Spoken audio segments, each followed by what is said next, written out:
গোপন সংবাদের ভিত্তিতে জানা যায় সুন্দরবনের দুর্ধর্ষ ডাকাত করিম শরীফ বাহিনীর সদস্যরা সুন্দরবনের সেলা নদী সংলগ্ন মূর্তির খাল ও তৈয়বের খাল এলাকায় অবস্থান করছে। প্রাপ্ত তথ্যের ভিত্তিতে গত 20 ফেব্রুয়ারি শুক্রবার বিকাল 4টায় কোস্টগার্ড বেস মোংলা ও আউটপোস্ট নলিয়ান কর্তৃক উক্ত এলাকায় সাঁড়াশি অভিযান পরিচালনা করা হয়। অভিযান চলাকালীন উক্ত এলাকা হতে 4টি একনলা বন্দুক, একটি দেশীয় 1 শুটার গান, 10 রাউন্ড তাজা গোলা, 17 রাউন্ড তাজা কার্তুজ ও 10 রাউন্ড ফাঁকা কার্তুজ সহ সুন্দরবনের দুর্ধর্ষ ডাকাত করিম শরীফ বাহিনীর এক সক্রিয় সদস্যকে আটক করা হয়। প্রাথমিক জিজ্ঞাসাবাদে জানা যায় আটককৃত ডাকাত বাদশা শেখ বাগেরহাট জেলার রামপাল থানার বাসিন্দা। সে দীর্ঘদিন যাবৎ করিম শরীফ বাহিনীর সঙ্গে ডাকাত দলকে অস্ত্র, গোলা বারুদ ও রসদ সরবরাহের মাধ্যমে সহযোগিতা করে আসছিল।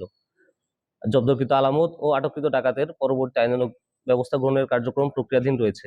ত্রয়োদশ জাতীয় সংসদ নির্বাচন উপলক্ষে কোস্টগার্ডের সদস্যরা নির্বাচন দায়িত্বে নিয়োজিত থাকার সুযোগকে কাজে লাগিয়ে কিছু অসাধু চক্র পুনরায় সুন্দরবনে সক্রিয় হওয়ার চেষ্টা করছে। তবে